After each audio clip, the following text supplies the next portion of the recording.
नमस्कार, मैं हूं रविंद्र जैन और आप देख रहे हैं मुंबई मास टाइम्स। आइए देखते हैं आज की मुख्य खबर। याच्यात मी आपल्याला एकच विनंती करणार आहे। तर ती विनंती अशी आहे की मला असं वाटायला लागलं की अलीकडच्या काळामध्ये आपली जी हक्कभंग समिती आहे किंवा हक्कभंगाची व्यवस्था आहे ही टुथलेस झाली आहे। त्याला आता नखच उरले नाही। कारण ती माणसं रोज सभागृहाचा अपमान करतात, रोज सभागृहाच्या विरोधात बोलतात, रोज मंत्र्यांनी सभागृहामध्ये फ्री अँड फेअर काम करू नये असा त्यांच्यावर दबाव यावा अशा प्रकारचं वर्तन करतात आणि काहीच होत नाही। कसं चालेल? शेवटी या सभागृहाचा काही सन्मानच राहिला नाही। आता आपण काल या सभागृहामध्ये दोन्ही सभागृहांमध्ये शिंदे साहेबांच्या विरुद्ध जे अतिशय खालच्या दर्जाचं वक्तव्य झालं किंवा कविता झाली त्या संदर्भात आपण इतकी चर्चा केली, सभागृहाने त्याच्यावर आपलं मत व्यक्त केलं आणि याच सभागृहाला डिवचण्याकरता पुन्हा उद्धव ठाकरे गटाच्या एक नेत्या तीच कविता वाचतात।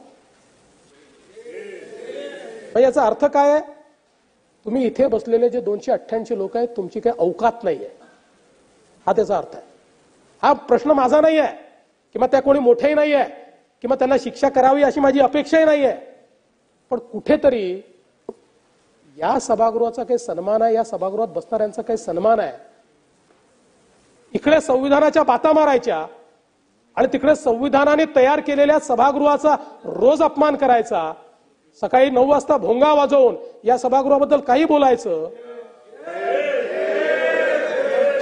मी आपल्यावर सोडतो अध्यक्ष महोदय, आपण आमचे कस्टोडियन आहात, पण मला असं वाटतं की कुठेतरी मला आठवतं या सभागृहाने हिम्मत करून सनदी अधिकाऱ्याला देखील जेलमध्ये टाकलेला आहे जयंतराव।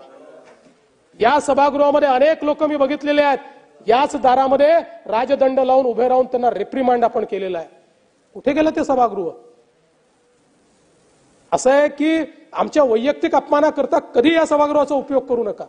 तो होत असेल तर तो अतिशय चुकीचा आहे। आम्हाला जे प्रिव्हिलेजेस दिलेले आहेत ते या सभागृहात काम करण्याकरता दिले आहेत। मला एखाद्या माझ्या ड्रायव्हरनी काहीतरी केलं म्हणून, मला पोलीसवाला उलट बोलला म्हणून याकरता नका करू, पण ज्यांनी सभागृहाचा अवमान होतोय, सभागृहाला कमी लेखण्याचा प्रयत्न होतोय, त्याच्यावर मात्र कडक कारवाई झाली पाहिजे ही माझी खरोखर या ठिकाणी अपेक्षा आहे। आणि म्हणून अध्यक्ष महोदय या निमित्ताने मी आपल्याला ही विनंती करतोय